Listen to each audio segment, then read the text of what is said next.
y nos trajo a su reino. Gracias porque estamos haciendo, Señor, algo que a ti te honra y sobre todo mirando al futuro, el día donde todos los redimidos se reunirán y estarán delante del Cordero y cantaremos todos: digno es el Cordero que fue inmolado. A Él sea el honor, a Él sea el poder, a Él sea la gloria. Padre, tú que eres omnisciente, como lo vamos a ver esta mañana, tú que conoces, Señor, lo más profundo de nuestros corazones, tú que disciernes las intenciones del corazón, tú que has mandado que sean guardados tus mandatos, que sean muy guardados, tú que hayas deleite no en el mal, sino en que se haga tu voluntad.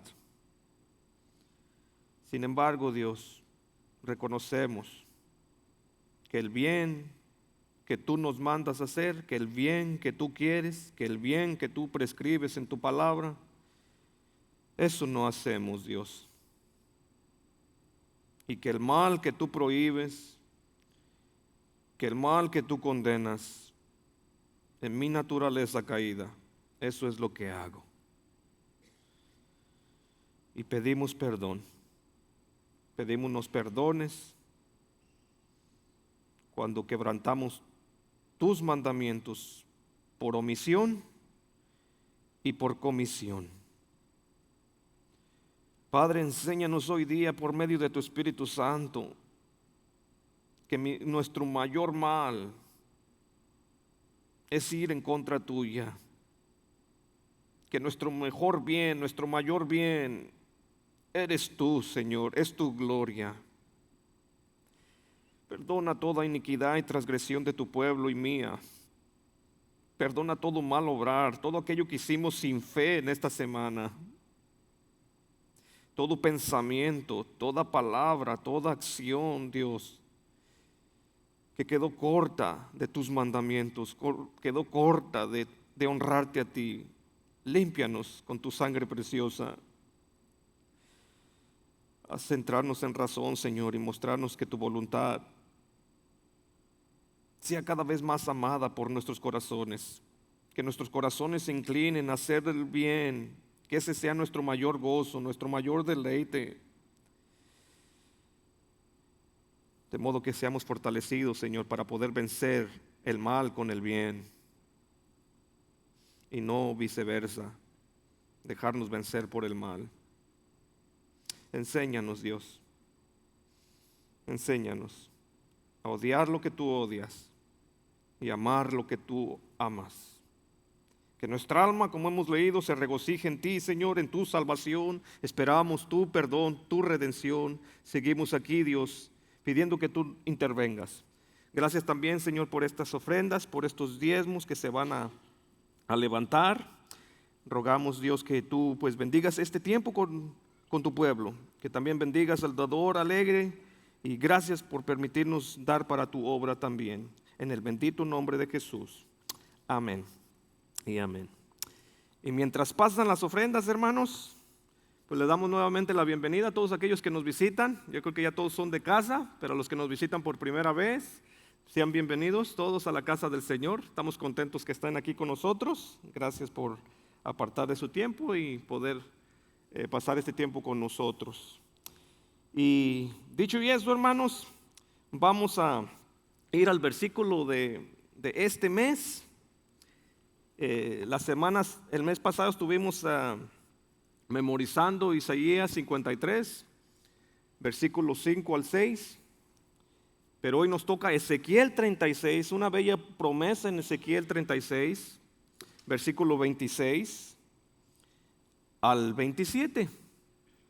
Y dice así, está en su pantalla, hermanos, leyendo de la Nueva Biblia de las Américas, que es la versión que está en su pantalla. Dice así: además les daré un corazón nuevo y pondré un espíritu nuevo dentro de ustedes. Quitaré de su carne el corazón de piedra y les daré un corazón de carne. Esa es la promesa que Dios le dio a Israel, al antiguo pacto, ¿verdad? Pondré, dice verso 27, dentro de ustedes mi espíritu y haré que anden en mis estatutos y que cumplan cuidadosamente mis ordenanzas. Dios les había dado su ley, pero su ley había sido quebrantada por el pueblo. El pueblo está en rebelión contra Dios y Dios les da esta promesa que viene un tiempo donde les va a dar un corazón nuevo, un corazón donde el Espíritu de Dios va a estar dentro de ustedes y les va a quitar ese corazón duro de piedra, ¿verdad? Y les va a dar un corazón de carne, un corazón sensible, un corazón que ama, un corazón que guarda su palabra.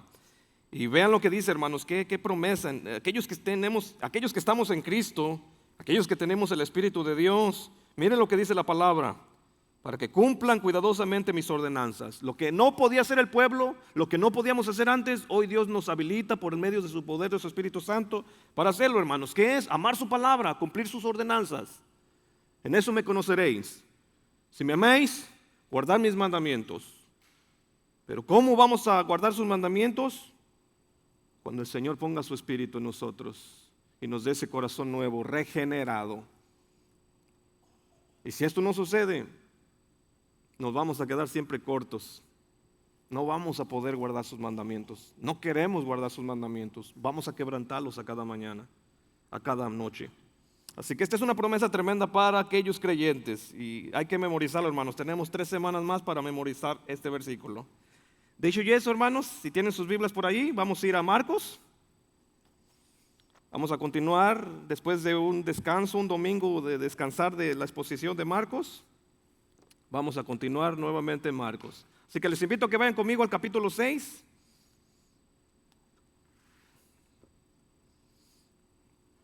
Capítulo 6.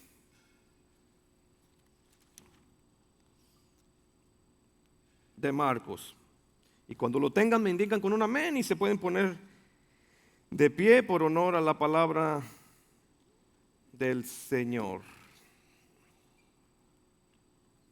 ¿Todos de pie? Ok.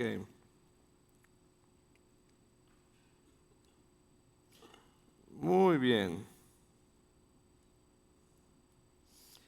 Dice la palabra del Señor en el versículo 1, capítulo 6, versículo 1.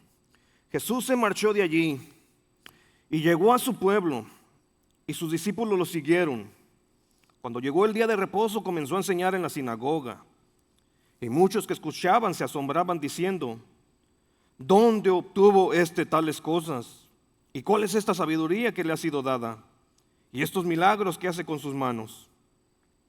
¿No es este el carpintero, el hijo de María y hermano de Jacobo, José, Judas y Simón?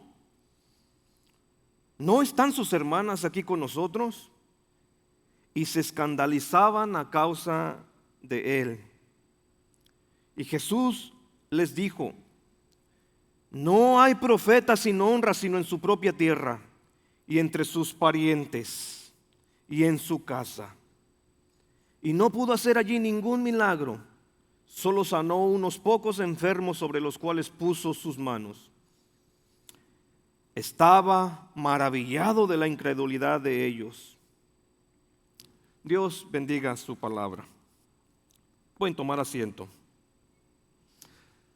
Acompáñenme a orar una vez más. Señor,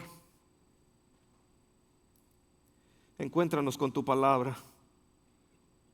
Tu Espíritu Santo nos ministre y nos muestre la seriedad de la incredulidad. Que nos ayudes, Dios, a seguir ejerciendo fe en ti siempre, continuamente. Y en donde tendemos a ser incrédulos, que podamos clamar como aquel hombre: creo, Dios, ayúdame en mi incredulidad. Pedimos tu Espíritu Santo nos hable y predique un mejor sermón del que yo tengo aquí en esta mañana preparado. En el nombre de tu Hijo amado. Amén. Hemos titulado el mensaje de hoy. Ahí está, hermanos, la tragedia de un pueblo incrédulo. Dicen por allí, hermanos, que las apariencias engañan, que no debemos juzgar por lo que vemos, por lo externo. Pero lo triste de esta historia y lo triste de la historia de la humanidad es que no hemos hecho mucho caso a esos avisos de no juzgar por las apariencias. Nazaret pensó que conocía muy bien a aquel muchacho, aquel niño que creció en medio de ellos. Ellos pensaron que lo conocían como la palma de sus manos. Y eso, hermanos, les jugó una mala jugada, porque eso generó entre ellos un rechazo rotundo al autor de la vida. Un rechazo fuerte, hermanos, al Mesías, aquel que vino para salvar a su pueblo de sus pecados. Y lo único que podía rescatarlos de su perdición, ellos deciden decir: no lo queremos. Lo rechazaron, hermanos. Así que este pasaje está aquí como advertencia para nosotros hoy en día del siglo XXI y para todos. Es una advertencia clara. ¿De qué cosa, hermanos? De que hay un problema en el corazón. Y ese problema se llama incredulidad. La incredulidad que está plantada en cada hijo de Adán. Es algo con lo que luchamos.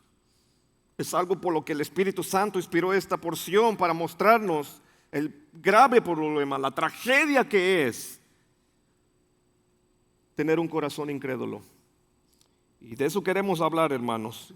Pero antes de eso vamos a un repaso breve de cómo ha estado el contexto, qué es lo que hemos estado viendo, hermanos, en el contexto. Bueno, Cristo ha mostrado un despliegue maravilloso de su poder sobre la naturaleza, su poder sobre aún los endemoniados, su poder sobre los enfermos, su poder sobre aún la muerte misma. Él ha mostrado gran poder al resucitar a esta niña o a revivir a esta niña. Así que en Capernaum Él ha mostrado su gran poder.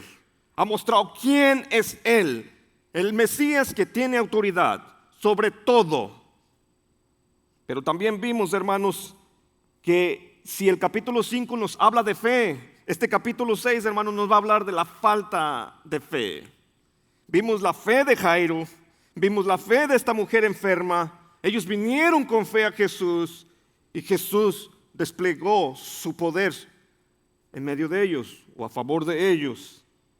Pero aquí es todo lo contrario, hermanos. Aquí la Escritura nos dice que Él no pudo hacer ningún milagro allí. Si al caso poner su mano sobre algunos cuantos enfermos. Luego de ver, hermanos, esta tremenda aceptación, este tremendo poder, esta tremenda popularidad de Jesús en Capernaum, ahora vamos a ver, hermanos, la otra moneda o lado contrario. En Nazaret, un tremendo rechazo que recibe, como el que recibió con los gadarenos, ¿se acuerdan? Por favor, vete de aquí. Bueno, aquí es todavía más peor porque Nazaret lo vio crecer y ellos deciden que no se van a creer quien dice Jesús ser, porque ellos lo conocen muy bien. Vamos a verlo esto en dos puntos, hermanos. Demasiada familiaridad con Jesús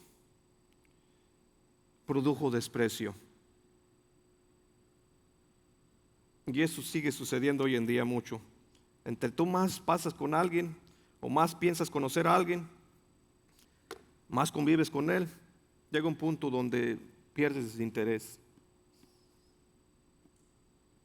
Hasta cierto punto de despreciar lo que antes apreciabas en esa persona. Esto se ve en el matrimonio. ¿Por qué creen que terminan en divorcio mucho? Porque ya no apreciamos lo que esa persona, con lo que nos cautivó esa persona. Hermanos, esto es tremendo, la incredulidad. Dicen conocer a Jesús, al mismo tiempo lo rechazan totalmente como su Mesías. Vamos a verlo en dos puntos, hermanos. Vamos a ver, Jesús es despreciado por un pueblo incrédulo. Pero luego vamos a ver del versículo 4 al 6 que Jesús se asombra se asombra de la incredulidad de este pueblo de Nazaret. Así que vamos al primer punto, vamos a verlo algunas cositas de allí. Dice la escritura en el versículo 1, hermanos, que Jesús regresó a Nazaret, o el regreso a su pueblo natal. Recordemos, Él está en Capernaum, ha ministrado allí. Jesús decide dejar Capernaum como muchas veces lo ha hecho, ¿se acuerdan?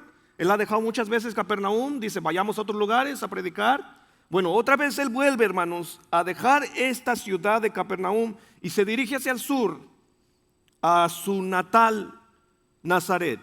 Marcos no nos dice Nazaret específicamente, pero por versículos, hermanos, del versículo 9, capítulo 1, versículo 9, otros versículos más, el verso 24 nos identifica a Jesús como de Nazaret. Dice que Jesús dejó Nazaret y vino a hacer su ministerio público, ¿verdad? Y vino a encuentro de Juan Bautista. Luego vemos al endemoniado diciendo, un demonio diciendo, Jesús Nazareno, ¿qué tengo contigo? ¿Se acuerdan? O sea, Jesús vivió en Nazaret, creció en Nazaret. Así que Él regresa a Nazaret. ¿Qué era Nazaret, hermanos? En la escritura. Bueno, algo curioso de Nazaret, deben saber esto, hermanos. El Antiguo Testamento no menciona este pueblo, no menciona esta aldea. Los escritos judíos, la Mishnah, aún los líderes religiosos jamás mencionan Nazaret. Los libros apócrifos no mencionan Nazaret. Lo único que mencionan en Nazaret es el Nuevo Testamento. O sea, Nazaret era un punto aparte, hermanos, era un cero a la izquierda, no tenía ninguna importancia esa aldea. Se estima que vivían entre alrededor de 200 a 400 personas en esa aldea. Es decir, que Jesús era muy conocido, todos lo conocían, era muy pequeño el lugar. Es más, cuando a Natanael se le dijeron, hemos hallado al Mesías, Natanael se expresó cuando le dijeron a Jesús de Nazaret, y dijo, ¿de Nazaret? ¿Puede salir algo bueno de Nazaret? Esa era la fama que tenía Nazaret. No era nada importante. Nadie la mencionaba. Y aquí Jesús decide ir a ese pueblo. Ahora, hermanos, esto es interesante porque entre los comentaristas están dos partes. Si Jesús tuvo dos visitas a Nazaret, una al inicio de su ministerio, que es la que narra Lucas capítulo 4, y esta segunda vez, o es una sola vez. Yo me inclino que fue una sola vez, hermanos, pero otra posición es muy fuerte. Pero si fueron dos veces, si tú lees en Lucas en tu casa, lee Lucas, ve lo que sucede. Él va y predica, la misma reacción, se asombran de él, pero él comienza a predicar, empiezan a enfadarse con él, al punto que lo sacan de la ciudad y lo quieren arrojar por un despeñadero, a punto de asesinarlo en la misma iglesia, después de todo lo que Jesús predicó. Si tuvo dos veces, hermanos, entonces esta segunda vez es una gracia más del Señor Jesucristo, porque ya ha sido rechazado en Nazaret al inicio de su ministerio. Aquí ya él va punto a Jerusalén, ya va a ir a morir pronto, y él decide regresar. Eso lo hace mucho más interesante, para que entiendan un poquito lo que está pasando y por qué ese rechazo. Ya recibió uno. Si tenemos en cuenta que fueron dos visitas, bueno, este va a ser el segundo rechazo por la misma aldea, por su mismo pueblo. Eso es impresionante, hermanos. La gracia del Señor, que no muchas veces Él decide actuar así. Recordemos, a Gedara o a los gadarenos, a su rechazo, Él jamás volvió. Igual aquí, ante este rechazo, sea el primero o sea el segundo, Nazaret no va a tener otra oportunidad de verlo predicar, ni de verlo sanar. Él jamás va a volver otra vez a Nazaret. Esto es fuerte, hermanos. Pero vean lo que está pasando aquí. Cuando nos dice la escritura que iba acompañado de sus discípulos, nos indica, hermanos, que él no iba en una misión privada con su familia. Recuerden lo que pasó con su familia. ¿Se acuerdan? Lo fueron a buscar a Capernaum. Tu familia te busca. ¿Quién es mi familia? Jesús dice, los que hacen mi voluntad son mi familia. Ya tuvo un conflicto con su familia de sangre. Él no va allí para solucionar el problema. Él va allí en una misión de ministerio, hermanos. Va con sus discípulos. ¿Por qué? Porque también para sus discípulos va a haber una gran lección en todo lo que va a vivir ese día. Jesús tiene algo que enseñarles. Así que no veamos esta misión de Jesús como algo privado, hermanos. Una visita privada con su familia. No. Jesús va a enseñarle algo a sus discípulos. Y algo que nos enseña a nosotros también. Jesús, es más, los va a preparar en este rechazo que tuvo. Los va a preparar, hermanos, a lo que ellos mismos van a enfrentar en unos meses más. A lo que ellos mismos van a enfrentar cuando Jesús los envíe a predicar. Jesús los está preparando, diciendo, miren, lo que me sucedió a mí, les va a suceder a ustedes. Pero noten, hermanos, la indiferencia que aquí vemos en estos versos. No sé si vieron que Jesús llega al pueblo. No es como cuando llegaba a Capernaum, ya lo estaban esperando a la costa. Ya no podía irle a ningún lado porque ya había gente esperándolo, regresando del otro lado, ¿se acuerdan?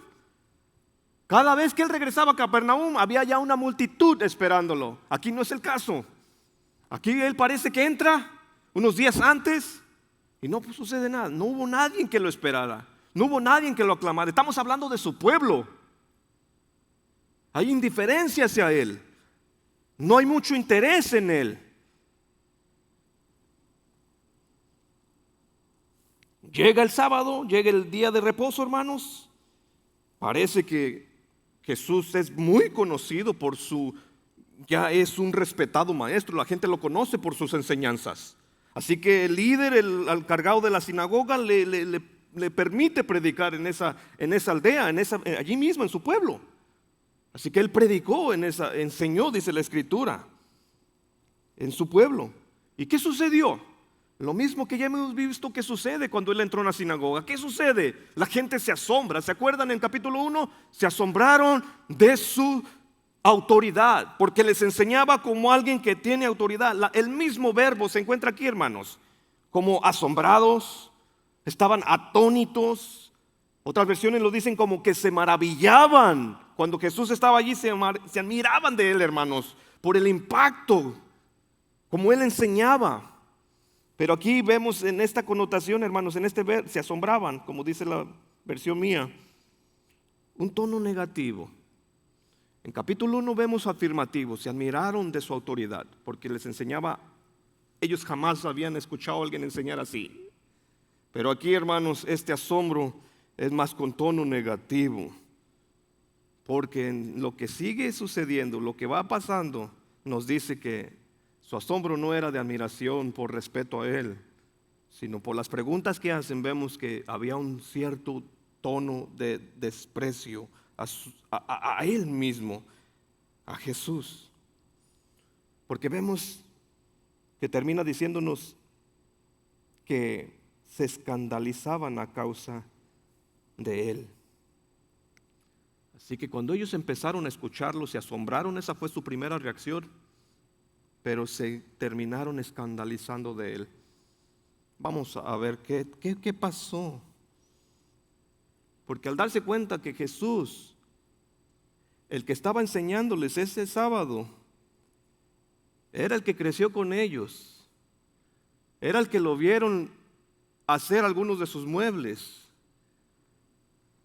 empezaron a decir, ¿cómo es esto posible? Sabemos por seguro que él no fue a estudiar bajo ningún escriba. No tiene digamos ahora sí, las credenciales para hacer lo que está haciendo. Esa es su primera cosa. O sea, ellos empiezan a hacer preguntas, hermanos. Se ofenden a causa de Jesús. Empiezan del asombro, empiezan a ceder un cuestionamiento, empiezan a cuestionar a Jesús. Empiezan a decir, bueno, ¿de dónde? ¿Por qué? ¿Cómo? Es uno de los nuestros. Sabemos que no fue a la escuela. ¿De dónde saca todo esto? Hermanos, tristemente desde su niñez lo habían conocido. Pensaban que lo conocían. pero se rehusaron con más no poder a verlo como el Hijo de Dios. Lo rechazaron totalmente como su Mesías. No lo quisieron. ¿Por qué razón? Porque era demasiado conocido para ellos. No puede ser el Mesías. No lo puede ser. Sabemos de dónde es, sabemos quiénes son su familia. Y esto, hermanos, fue una incredulidad tremenda, un rechazo a Jesús. Lo vieron con sus ojos físicos, se acordaron de quién era Él, pero jamás quisieron verlo con los ojos espirituales. Y lanzan 5 preguntas, hermanos, 5 preguntas que hicieron ellos. Vamos a la primera. Vean, hermanos, las primeras 3 tienen que ver con su ministerio y las últimas 2 tienen que ver con su familia, son personales. Vean la primera con el ministerio. Vean cómo dice eso. Y lo primero que ellos preguntan, hermanos, es por su sabiduría. ¿De dónde sacó Él esta sabiduría? ¿De dónde sacó estas cosas? Ellos quieren saber el origen de estas cosas. ¿Qué cosas? De sus sanidades, de lo que Él ha hecho, de su enseñanza. Ellos quieren saber de dónde viene todo esto, de la fuente. ¿De dónde lo sacó? Preguntan ellos. Ellos, por cierto, están seguros que Jesús no estudió con ningún rabino famoso, no estudió a los pies de Gamaliel, no estudió en los pies de un maestro famoso. Lo tan seguros, ¿por qué? Porque lo vieron crecer en su pueblo.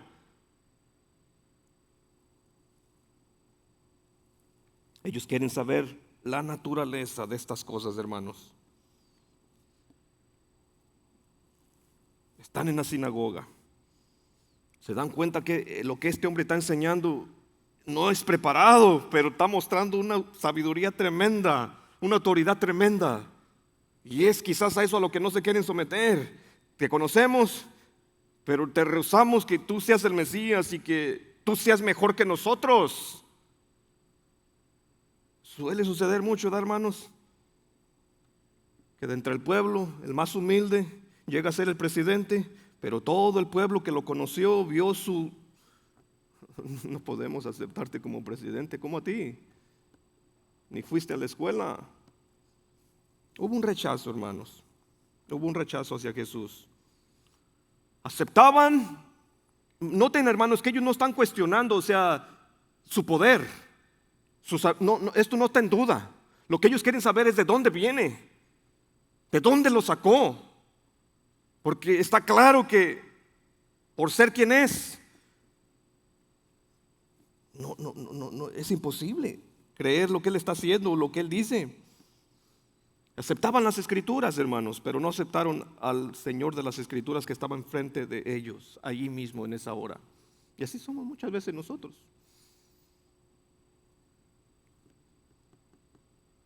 Dudamos. No creemos. Vean en la pregunta número 2.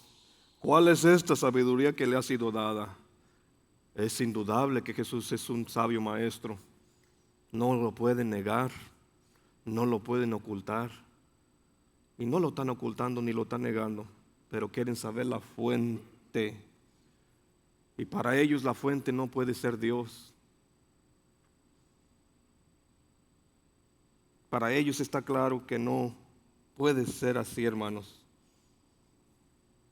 ¿Por qué? Porque esta sabiduría no le fue dada por los rabinos. O sea que ellos piensan, vean lo que dice, le ha sido dada.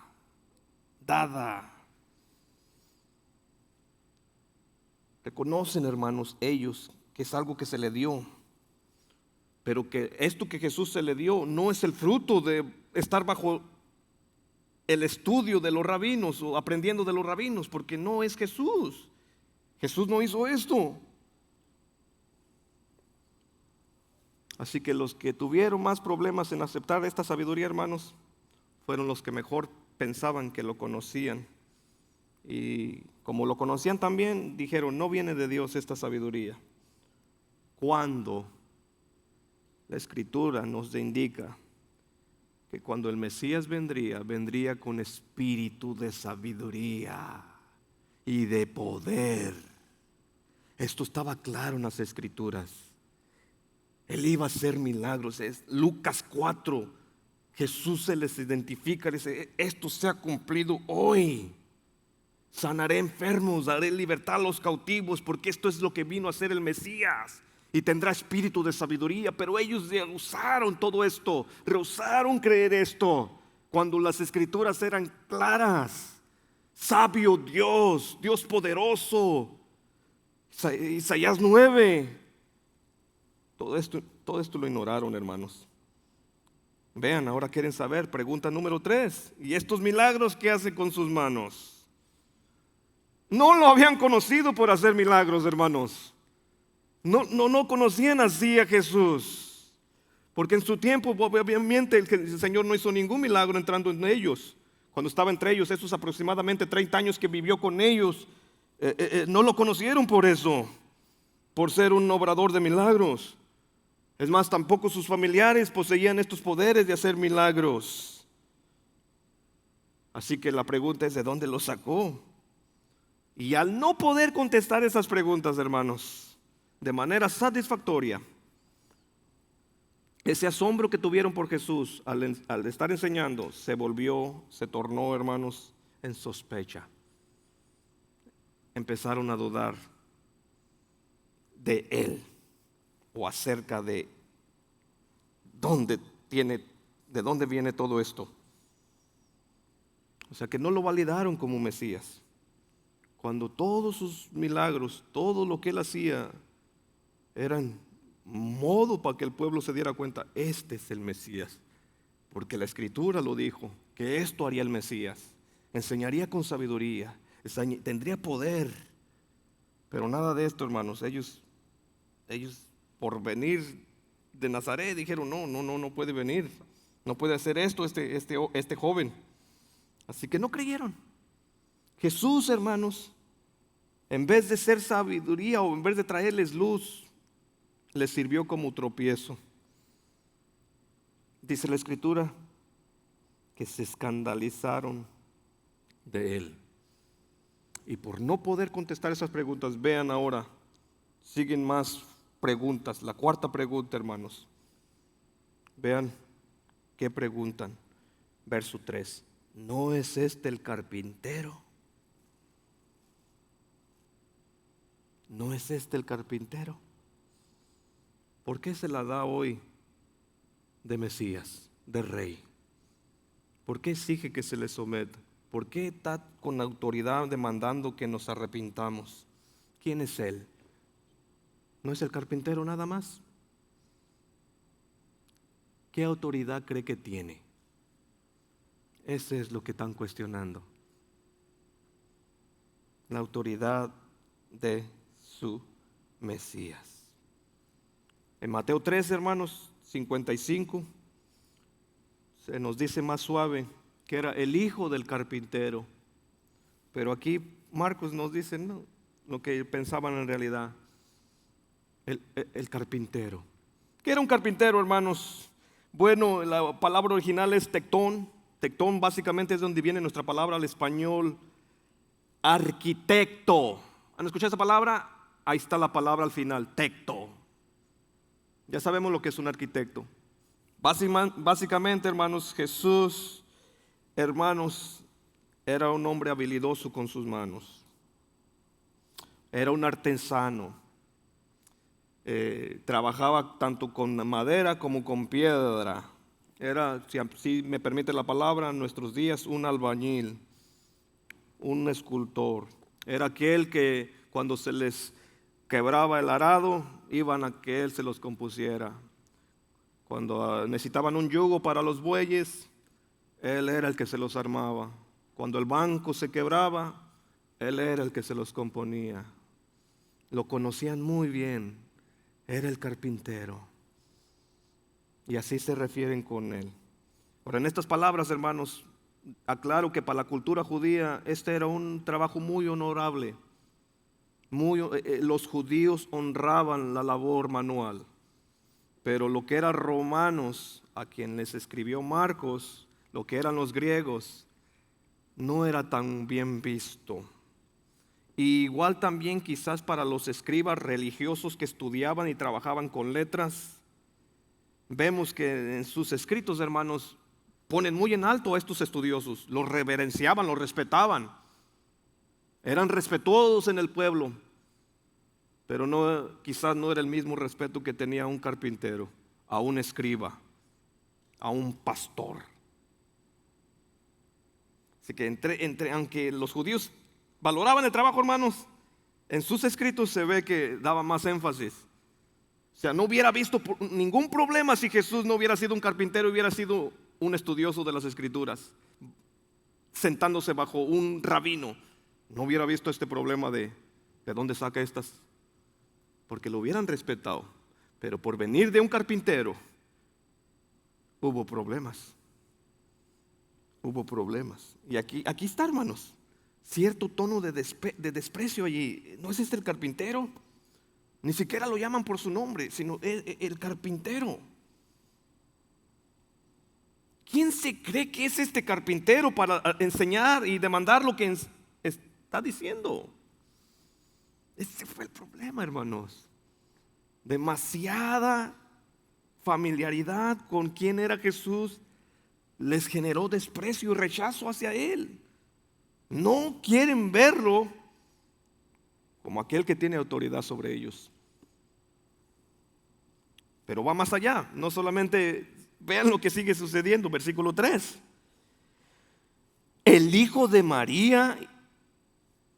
Hermanos, aquí hay una cierta ofensa, porque para la cultura judía y aún para nuestra cultura, jamás se ponía y se mencionaba, aún estuviera muerto el esposo, siempre era el hijo del varón. Se mencionaba el nombre del varón del hogar. ¿Se acuerdan? Simón, hijo de Jonás, ¿me amas? Simón, hijo de Jonás.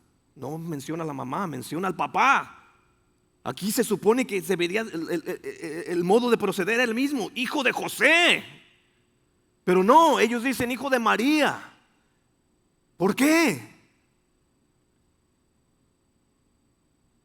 ¿Qué quieren dar a indicar? Bueno, muchos piensan allí, hermanos, bueno, que para ese entonces la que más era conocida en el pueblo era María, porque mucho tiempo atrás se había muerto José. Puede que sí. Puede que a José ya no lo conocían porque ya había muerto. Pero también puede, hermanos, que haya cierto tono de desprecio allí, porque quizás había el rumor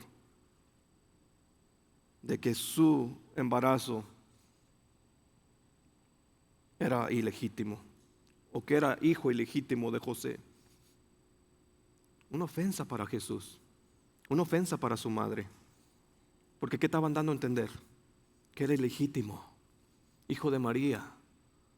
No eres hijo de José, eres un bastardo. ¿Quién te crees que eres? Hay ofensa, hermano, en todo esto.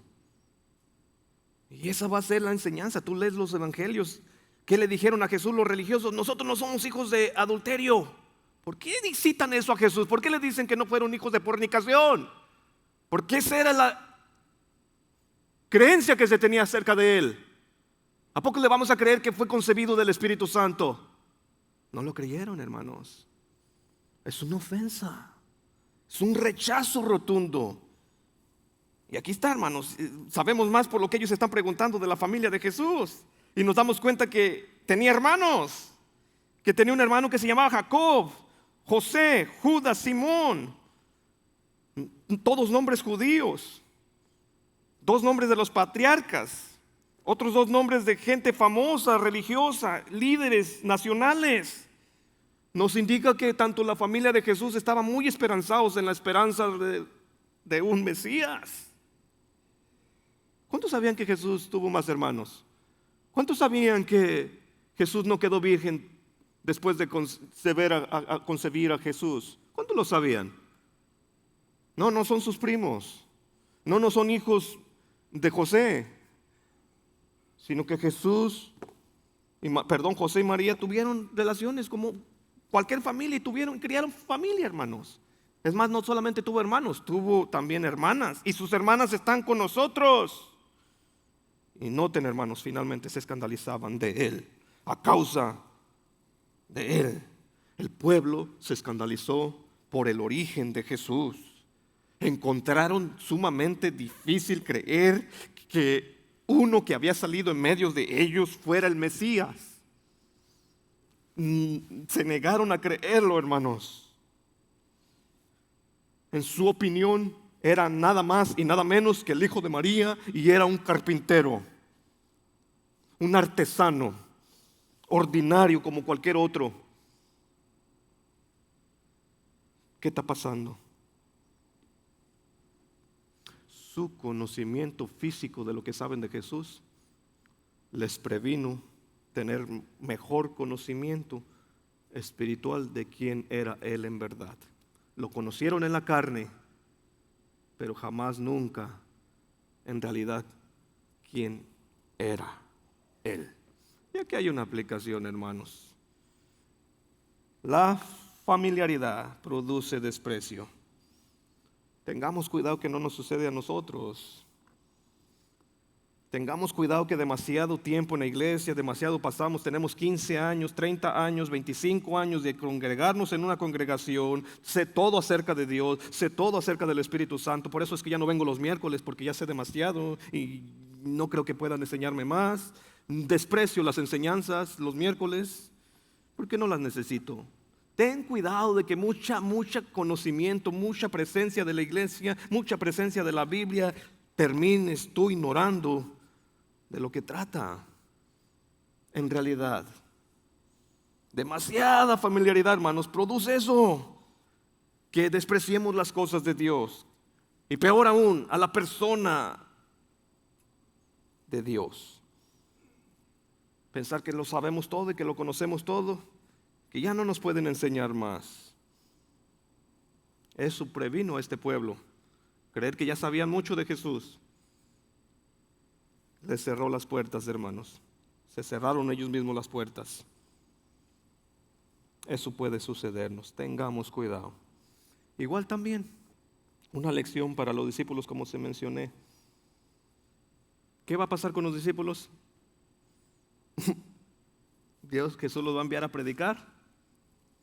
Muchas puertas se van a abrir, otras se van a cerrar. Jesús los está previniendo. Esto debería ser mucho alivio, hermanos, para quienes recibieron la carta. Los cristianos que recibieron esta carta, al ver que Jesús fue despreciado, sintieron mucho alivio. ¿Por qué? Porque ellos precisamente en ese mismo entonces estaban siendo despreciados y perseguidos por Nerón, tratados como una escoria, una basura. Y al darse cuenta que sus discípulos iban a pasar lo mismo y que nosotros podemos pasar lo mismo, nos previene, hermanos, a no estar desaprevenidos. Te van a rechazar. Tus hermanos con los que te criaste, tus familiares, tus abuelos, cuando les digas que eres un evangélico, te van a querer escupir la cara. Y debes estar preparado. No nos van a querer, hermanos. Nos van a perseguir, nos van a rechazar por causa de la verdad. Vamos al segundo punto porque se nos va el tiempo. Ya vimos el asombro de la incredulidad de este pueblo, hermanos. Ya vimos cómo rechazan a Jesús. Ahora vamos a ver la respuesta de Jesús hacia ellos. ¿Y cuál es la respuesta de Jesús? Vean lo que dice Jesús. Les cito un proverbio, hermanos. Vean el proverbio. Y Jesús les dijo: no hay profeta sin honra sino en su propia tierra. Tierra, nación, entre sus parientes, o sea, su clan, en su casa, su familia. Ven el círculo, se hace más cercano.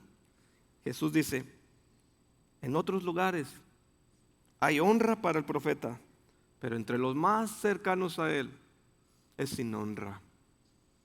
¿Qué está diciendo Jesús aquí? Bueno, primero que nada, hermanos, Jesús se está identificando como un profeta. Es la primera vez que aparece aquí en Marcos y lo vamos a seguir viendo por todo Marcos, pero aquí Jesús se identifica con un profeta del Antiguo Testamento. ¿Y qué debes saber del profeta del Antiguo Testamento? Esto es lo que debes saber si no sabes de él. eran enviados por Jesús, por Dios Padre, por Dios Yahweh, como mensajeros a su pueblo Israel. Y siempre con un mensaje de advertencia o de arrepentimiento. Y entre ese mensaje de advertencia y arrepentimiento había una reacción del pueblo. Lo rechazaba totalmente. Odiaban a los profetas porque les decían la verdad. No quería el pueblo escucharlos. Jesús está diciendo que yo soy como ellos. Es más, hermanos, algunos los mataban. ¿Se acuerdan a pobre Jeremías cómo le fue? Lo echaron a la cárcel, lo echaron a una cisterna, lo echaron para Egipto. A Elías, ¿se acuerdan qué le quería hacer a Elías? Lo querían matar, Jezabel. Zacarías, ¿saben qué le hizo el rey a Zacarías? Crónicas, lo mató. ¿Qué está diciendo Jesús? Cuando habla de un profeta sin honra, es que esto le iba a suceder, hermanos. Jesús ya está previniendo, Jesús ya está como adelantando a su pueblo, a sus discípulos, esto va a suceder. Me van a rechazar. Y lo están viendo aquí en mi propio pueblo, pero no va a ser mi propio pueblo el que me va a rechazar. También va a ser la nación entera. Y he dicho y eso. ¿Qué le hicieron a este profeta? Crucifíquenlo. ¿Qué le sucedió a los profetas del Antiguo Testamento? Perseguidos, maltratados. ¿Qué le van a hacer a este profeta? Exactamente lo mismo. Ahí está lo que es un profeta, hermanos. Ahí está. Verso 5. Y no pudo allí hacer ningún milagro. Hermanos, la omnipotencia decidió no obrar. La incredulidad del pueblo, hermanos, hace que el Señor no decida hacer ningún milagro allí. Ninguno. Recuerden, Él ha hecho grandes milagros en Capernaum, en respuesta a la fe de Jairo, en respuesta a la fe de esta mujer de 12 años con enfermedad. Él hizo grandes obras allí. Pero aquí, en Nazaret, solo dice la Escritura que pudo sanar a algunos que otros enfermos. ¿A qué se debió? Debido a su falta de fe.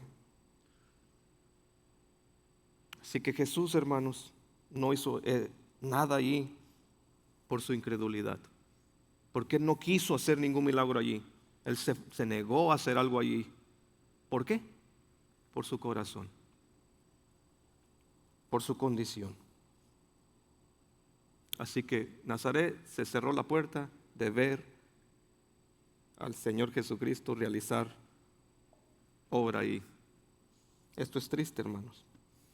No pensemos ni por un momento que nuestra fe limita a Dios, o que el hombre tiene poder para debilitar a Dios o impedirle a Dios hacer lo que debe hacer. No es lo que el texto está diciendo. Cuando Él dice que no pudo hacer aquí ningún milagro, no se debe a las personas per se, limitando a Dios, porque sabemos que Dios es omnipotente, hermanos. Dios todo lo puede hacer, excepto aquello en la que Él mismo se limita a no querer hacer, excepto a lo que Él nos dice que no va a hacer, pero siempre es en base a su persona. Así que no tengamos, no caigamos en el error, hermanos, de pensar que el Señor no puede hacer cosas, no pudo hacer milagros allí. No, sí podía, mas no quiso. ¿Y por qué no quiso? Porque Él dijo, no lo voy a hacer a lo que estoy viendo. Es más, no venían a Él, porque todo aquel que viene Jesús no lo rechaza. Ellos ni siquiera eso, hermanos. O sea, no, Jesús, por favor, tengo unos enfermos, por favor, sánalos. Nadie quiso venir a Él, hermanos, en Nazaret, porque demasiado lo conocían, según ellos. Y vean cómo termina todo el texto, ya para ir acabando. Estaba maravillado de la incredulidad de ellos. Bueno, el pueblo se maravilló de Él, de su enseñanza, su sabiduría, y luego sospecharon y lo cuestionaron y lo rechazaron, se escandalizaron, hallaron piedra de tropiezo en Jesús. Ahora Jesús, viene la respuesta de Él, hermanos. Se asombró de lo que estaba viendo. estaba maravillado. ¿De qué cosa, hermanos? De la incredulidad de ellos. Hay solamente dos registros en la Escritura donde Jesús se maravilla. Este es uno de ellos. El otro es en Lucas 8, hermanos. Lucas 7, perdón, verso 5. Cuando viene un centurión pidiéndole a Jesús que sane a su criado, Jesús le dice, voy contigo. Le dijo, no tienes que ir, Jesús, solamente di la palabra. Y si tú lo ordenas, yo sé que Él va a sanar, porque yo sé lo que es autoridad. Y dice la Escritura que Él se maravilló de la fe de este centurión. ¿Quién era este centurión? Un romano, no era ni judío. Jesús se maravilló, se asombró de su fe. Esa es la otra ocasión.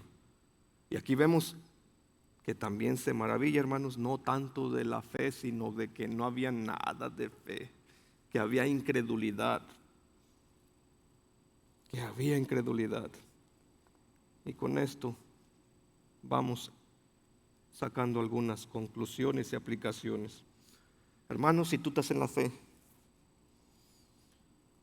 asegúrate de que no estás despreciando su enseñanza y por ende al rey de la enseñanza. Debes saber algo.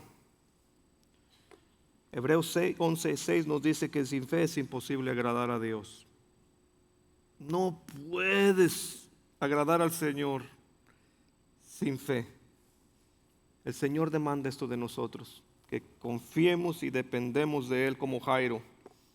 Ten fe, cree en mí, sigue creyendo en mí, continúa. Eso espera Dios de nosotros como hijos suyos. Así como vinimos por fe a Él, que ahora en los problemas que nos están sucediendo, ahora en las situaciones difíciles de la salud, sigamos confiando en Él. Como confiamos nuestras almas para salvación, también confiémosle en nuestros hijos, también confiémosle en nuestra salud a Él. Sigamos por fe creyendo en Él. Pero también hay esperanza, hermanos. ¿Cuál es la esperanza? ¿Cuál es la esperanza? La esperanza es esta. Su pueblo, sus hermanos que estaban allí en Nazaret, no creían en Él al inicio, no creían en Él. ¿Qué decían de Él? Está loco, está fuera de sí. ¿Se acuerdan? Bueno, hasta este momento también en Nazaret, allí estaban sus hermanos. ¿Lo aceptaron? No, lo rechazaron. Pero no cayó ahí, hermanos. Es más, Juan 7:5 nos dice que su propia familia no creía en Él, eran incrédulos, sus propios hermanos que crecieron con Él. Pero no quedó allí, hermanos. ¿Por qué digo que tengan esperanza? Porque tú te vas a Hechos, después que Jesús resucita, vas al capítulo 1, versículo 14, y dice Lucas que allí estaba María y sus hermanos. Es más, Jacobo, Judas, como los conocemos. Jacobo, hermano, no es otro que el autor del libro de Santiago, hermano de Jesús. Él escribió Santiago, hermanos. Vean Santiago, siervo del Señor Jesucristo. Ya no, ni siquiera dice que hermano, se miraba ya inferior a él. No se quiso someter a él cuando él estuvo predicando en Nazaret, pero ahora escribe en su carta y dice siervo del Señor Jesucristo. Ni siquiera dice Jacobo, hermano de Jesús, no, siervo del Señor Jesucristo. Judas, otro hermano de Jesús. ¿Quién creen que escribió la carta de Judas que tenemos después? Este hermano de Jesús. ¿Qué nos indica todo esto? Que aunque no creyeron en ese momento, el Señor tuvo misericordia y cuando resucitó, creyeron en Él. Así que esto es esperanza. Tú que ves a tus hijos rechazar tu fe, rechazar a tu Señor. Tú que ves a familiares no querer nada con tu Cristo. Hay esperanza. Y la esperanza es que Cristo los puede salvar, como lo hizo aquí con sus hermanos. Si no eres creyente, aquí está. Cuidado con el pecado de incredulidad. Aquel pecado que te hace decir no necesito a Cristo. ¿Cómo un rey va a poder dejarse morir en una cruz?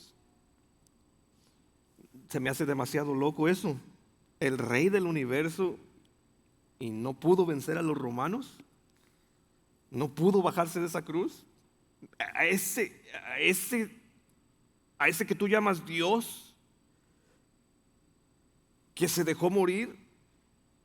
que le pusieron una corona de espinas? ¿Me pides que yo confíe en él, al que mataron los romanos?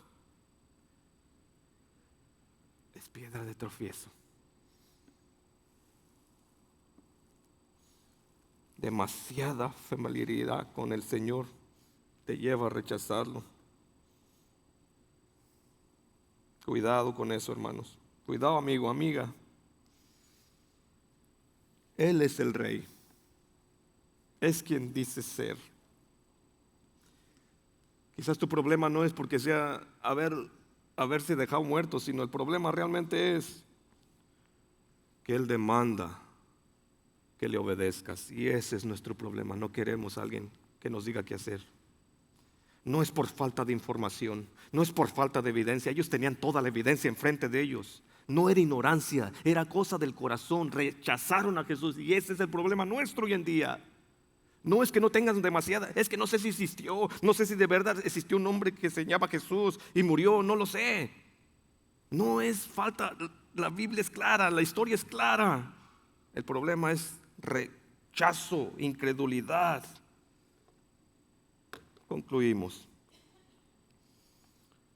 Nazaret es una advertencia para nosotros, hermanos, para todos nosotros aquí sentados, que pudimos haber crecido en la iglesia, cantando coritos, estudiando la Biblia por muchos años, demasiada familiaridad. Estoy bien más familiarizado con este libro, no obstante puedo llegar a rechazarlo. Nazaret lo tuvo por 30 años, lo conoció muy bien en la carne, no obstante eso le impidió verlo verdaderamente como era, y eso fue una tragedia, una tragedia. La cercanía con las cosas de Dios, hermanos, amigos, no sustituyen una fe verdadera, fe genuina en Jesucristo. No creas que porque has estado aquí sentado 15 años ya eres creyente. Necesitas entregar tu fe, confiar en Jesús. Oremos. Amantísimo Padre, gracias por lo bueno que eres. Gracias por la bendición que nos das de estar aquí presentes. Señor, gracias. Gracias por advertirnos de un problema tan real como es la incredulidad que nos lleva a rechazarte. Permítenos, Señor, siempre apreciar tu maravilla. Permítenos siempre apreciar tu maravillosa gracia. Tu maravillosa gracia que nos salvó cuando éramos incrédulos, cuando te rechazábamos. Tú quisiste alcanzarnos y te agradecemos por ello. Porque ahora, Señor, te apreciamos mucho más de lo que antes te apreciábamos. Y así queremos, Señor, seguir apreciándote más